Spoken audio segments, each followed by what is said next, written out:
Olá, sejam bem-vindos ao canal da MAG. Para quem não me conhece, eu me chamo Kevin Fontoura, sou terapeuta energético e hoje eu quero começar com vocês um novo quadro aqui no canal da MAG, onde eu vou chamar ele de O Filósofo Autodidata, que é onde eu trago os meus estudos, as minhas leituras. A ideia é que a gente tenha um bate-papo, né, uma conversa, onde a gente consiga aprofundar em alguns temas de filosofia, esoterismo, espiritualidade, também ciência, né? Das ciências ocultas. Então a ideia é que a gente mergulhe nesses conhecimentos, né? Se aprofunde e comece a entender como que a gente consegue se desenvolver a partir desses estudos, né? E consiga ter uma vida com um pouco mais de propósito, com um pouco mais de valores estipulados, onde a gente consiga fazer esse mergulho interno e a partir do que a gente lê, a partir dessa busca que a gente faz, a gente consiga desenvolver uma vida com mais ética, com mais moral, né? Então, a ideia é eu pegar vários livros que eu gosto de ler, vários livros que eu me interesso sobre esses assuntos, e a gente tenha um bate-papo bem legal sobre as ideias que estão no texto, como que a gente pode aplicar isso no nosso dia a dia, e o porquê da importância, né, da gente fazer esse mergulho interno e buscar esses princípios e esses valores, tanto materiais quanto espirituais para a nossa vida, tá bom? Eu quero começar esse quadro, né, que eu acredito que eu vou chamar de O Filósofo Autodidata, né, com essa ideia realmente da gente buscar o conhecimento, né? Eu acho que o conhecimento ele é uma luz que está aí disponível para todos nós, né? Mas eu acho que é como uma mulher grávida, né? A gente precisa estar gestando isso dentro de nós, né? Eu vou usar a metáfora da mulher grávida para vocês entenderem isso.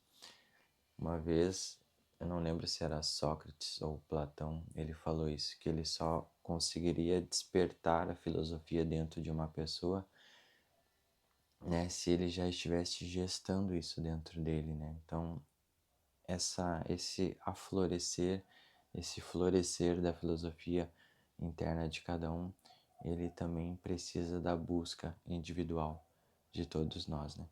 Então, para começar esse quadro, né, o filósofo autodidata, eu pensei em começar com a filosofia estoica, né? Começar pelo estoicismo, começar pelas meditações de Marco Aurélio. Vou colocar aqui no vídeo para vocês a capa do livro do Marco Aurélio. Por que eu quero começar com Marco Aurélio? Porque eu acredito muito que o que ele passava na época dele está muito semelhante ao que o nosso planeta Terra hoje está passando também, né? Por uma questão de muitas guerras, de falta de valores internos, inversão de valores que a sociedade ela nos impõe, ela nos coloca. Talvez esse materialismo exacerbado, onde a gente percebe uma sociedade sendo doutrinada a ter e não a ser um indivíduo melhor.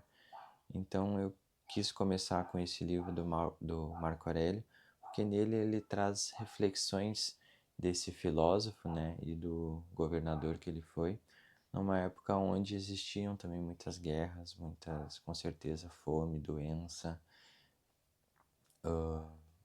muito a ver com os Cavaleiros do Apocalipse, né? Então eu acredito que as reflexões que ele trazia para aquela época vão servir e servem muito para nós.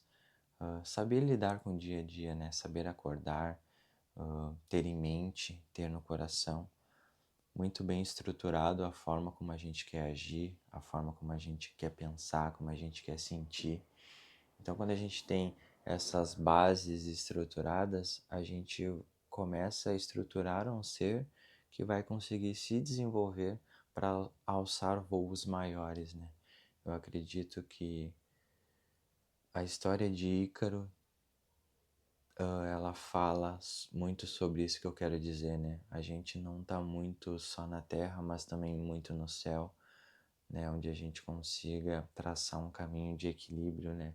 Saber ter asas para voar, mas também não chegar muito perto do Sol, mas também não descer tanto à Terra e se perder muito nos desejos materiais, sabe?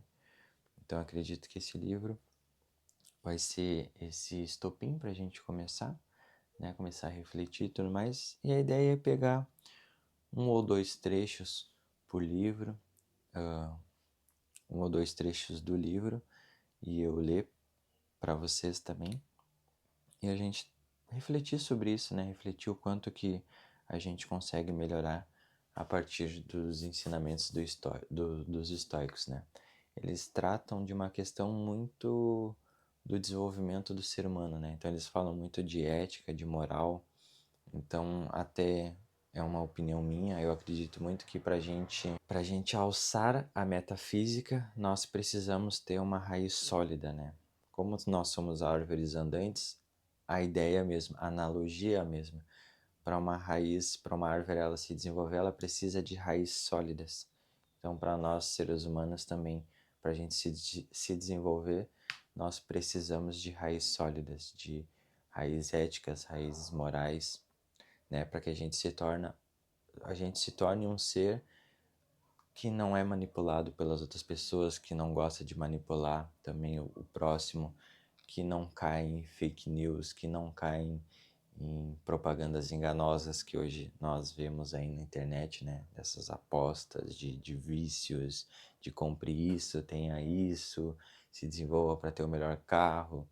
Eu tenho uma filosofia de vida onde eu busco ter sempre o que é justo para mim, né? Óbvio que a gente busca sempre uma casa confortável, ter roupas confortáveis, mas nunca o excesso, né? Nunca ter além daquilo que a gente sabe que é essencial para nós, né? Por exemplo, eu não penso em ter 7 casas, 7 carros, né? Num mundo onde essas polarizações elas estão sempre nas extremidades, né? Onde tem pessoas que têm muito, onde pessoas que não têm nada. Eu acho que escolher o caminho do meio é um caminho justo, é um caminho ético, é um caminho de valor, onde eu vá sempre conquistar aquilo que eu acredito que eu mereça e não aquilo que eu acredito que eu mereça mais do que os outros, sabe? Então essa é um pouco a minha opinião sobre isso. Tá? Então eu vou. Esse livro do Meditações, ele tem dentro dele a parte 1 e parte 2, mas a parte 1 ele fala muito sobre virtudes que o Marco Aurélio ele se desenvolveu a partir da convivência com seus familiares, né? Então ele agradece ao tio por ensinar ele uma forma de lidar com as pessoas na rua, ele aprendeu com o vô a forma de governar a sua vida, né? Não é à toa que ele se tornou um dos maiores governantes da época dele, né? Acredito que era de Roma. Então essa parte é a primeira parte do livro, mas eu vou pular e vou ir direto para as meditações dele, que é onde ele, como um bom estoico, né? Sempre no final do dia, ele fazia reflexões sobre como que foi o dia, como que foi os insights dele, como que foi esses pensamentos aflorando dele durante o dia e ele anotava. Então esse livro ele fala sobre essas anotações de Marco Aurélio e como ele tinha essa visão de mundo, né? Como ele se desenvolvia a partir do que ele visualizava e integrava isso dentro do ser dele, né? Então eu vou começar pelo livro 2. O livro 2 começa com a primeiro parágrafo aqui, né? Primeiras reflexões dele começa assim. Comece amanhã dizendo a si mesmo: eu me encontrarei com o intrometido, o ingrato, arrogante, enganador, invejoso, antissocial. Tudo isso acontece com eles por causa de sua ignorância do que é bom e mal. Aqui já podemos, se olharmos pela janela, a gente já percebe que quando a gente se dispõe a sair de casa, nós realmente lidamos com várias realidades, né? Aquelas pessoas que estão atrasadas para chegar no seu trabalho, as pessoas que já saíram brigando de casa, né? Aquela pessoa que traz aquela invejinha por tu estar, sei lá, dirigindo às vezes um carro melhor, ou por tu estar vivenciando alguma coisa que na visão dela é melhor do que ela tá vivenciando, né? Aqui nas minhas reflexões, né, a arrogância, a ignorância, ela vem sempre da falta de conhecimento, né? Falta de ciência, né? Das pessoas não conseguirem fazer essas reflexões internas de que algo não é mal só por não ser bom para ela, né? O que é bom ou mal, ela parte da perspectiva e da visão de cada um de mundo, né? Então a ignorância aqui nessa parte ela traz essa reflexão da ignorância ser algo por uma falta de conhecimento, né? As pessoas, por falta de conhecimento, elas julgam aquilo como bom ou mal, né? Sendo que nós sabemos, né? Nós sabemos que no mundo tudo tem um lado bom e o lado ruim, né? Nada é só bom ou nada é só ruim. Tudo tem sempre as duas polaridades, né? Mas eu, que vi a natureza do bem, que é belo, e do mal, que é feio, e a natureza do que é maligno, que é semelhante a mim, não só do mesmo sangue ou semente, mas que participa da mesma inteligência e mesma parte da divindade, não posso ser ferido por nenhum deles, pois ninguém pode prender em mim o mal, nem posso ficar bravo com o meu próximo, nem o odiar. Essa ideia dele fala muito sobre a gente saber de onde nós viemos, né? Se todos somos filhos de Deus, né? Automaticamente todos somos feitos da mesma essência, né? Então, também não cabe a nós ficar julgando aquela pessoa como uma pessoa ruim também, né? Por ela só olhar as coisas como mal ou como ruim, né? Nem também cabe a nós alimentar um sentimento interno, né? De odiar ao próximo só pela visão de vida dele, né? Então é a gente entender que na vida a gente vai realmente lidar com esse tipo de pessoas, né?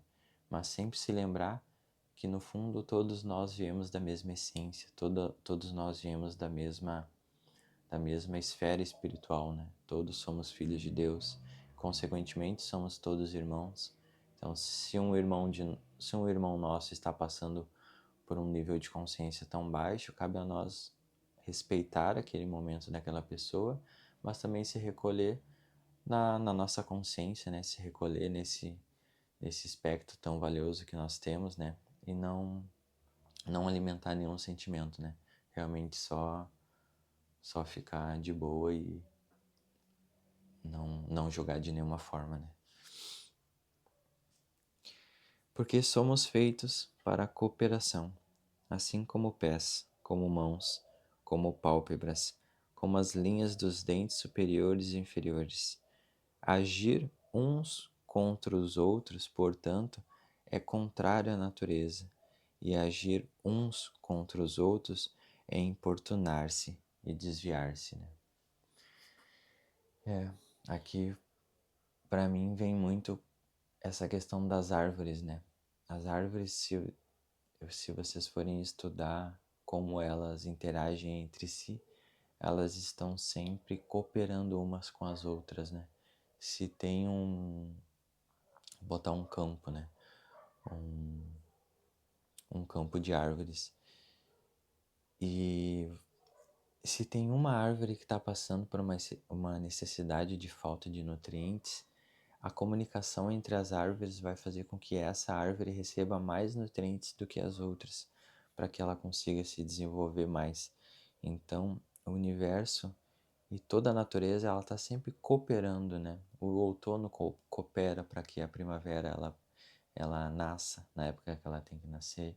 O inverno ele coopera para que o verão ele seja o seu auge ali, né? Ele coopera de uma forma de fazer com que morra as árvores, e aí vem a primavera e nasce de novo, e aí vem o verão, enfim. Toda a natureza ela coopera de uma forma, né? E nós seres humanos, muitas vezes a gente se perde nesse intuito de cooperação, por conta da competitividade, né? Muitas vezes a gente está no trânsito competindo para ver quem é que vai chegar primeiro num semáforo que tá fechado. A gente está competindo para passar o sinal verde, para chegar mais rápido onde a gente precisa chegar, sem se preocupar com, com a outra pessoa que está no carro, né? Muitas vezes a gente compete no trabalho para ganhar aquela vaga do nosso colega, sem pensar na realidade que ele vive, se ele tem filhos para criar, se ele tem outras contas para pagar, né? Isso eu falo não que a gente tem que também ser uma pessoa omissa, mas não competir, mas cooperar para que o crescimento ele seja um crescimento mútuo, né? Eu acredito que o sol ele está ali para mostrar que todos nós recebemos essa luz diariamente. Ninguém tem um privilégio maior que o outro. Ninguém é melhor por ter mais dinheiro ou por ter uma profissão diferente que necessita de mais estudos. Todos nós temos a sua luz. Nenhuma vida é menos merecedora de ser vivida por uma condição financeira ou não. Então, eu acredito que aqui desviar-se é como se a gente estivesse desviando do nosso habitat natural como natureza, né? Como ser criado a partir da mesma essência que as árvores, né? Ao invés de cooperar, nós competimos, né? Parece que nós queremos ganhar de alguém, em vez de todos nós ganharmos ao mesmo tempo, né? Em vez de todo mundo ganhar uma medalha por estar fazendo a maratona, tu competir e pensar que só tu merece aquela medalha pelo esforço que tu tem, né? Como se a pessoa que se superou para fazer aquela mesma maratona não merecesse o que às vezes para ti é natural, né? Então eu acredito que a gente começar a olhar mais o quanto que a gente precisa cooperar para esse crescimento coletivo, ele é uma forma também da gente também tirar as pessoas desses enredos desviatórios que ele fala no início, né? Das pessoas serem ingratas, arrogantes, enganadoras, invejosas e antissociais. Muitas pessoas às vezes se fecham nessas, nessas condutas por simplesmente estarem com medo do coletivo, estarem inseguras perante o coletivo muito competitivo, onde tu precisa se desenvolver não para tu ser melhor do que tu foi ontem, mas para que tu seja melhor do que a pessoa que está ao teu lado, sabe? Então, eu acredito muito nisso que ele fala sobre a gente ser uma pessoa que coopera mais do que compete, né? O que que vocês acham, hein? O que que vocês acharam desse trecho, né? Eu acho que eu vou trazer um por vídeo, né, para ficar um vídeo também não muito longo, para que a gente consiga também acompanhar, né, ler o trecho, refletir. Acho que a ideia de um livro é que tu leia o que está escrito aqui, tu não leia o livro todo de uma vez, né, mas já que ele está repartido em partes, que a gente consiga pegar um trecho, leia um dia e consiga refletir sobre isso, né, o quanto que a gente consegue também melhorar, nos ver nessa realidade e ir melhorando, né, integrando essa sombra que a gente tem, né, iluminando ela para que quando isso aconteça, a gente consiga agir de uma forma melhor, né? Então, eu espero que vocês tenham gostado desse bate-papo, espero que tenha sido de uma forma agregador para a realidade de vocês. E no próximo vídeo nós seguimos com as próximas leituras do Meditações de Marco Aurélio, tá bom? Até mais.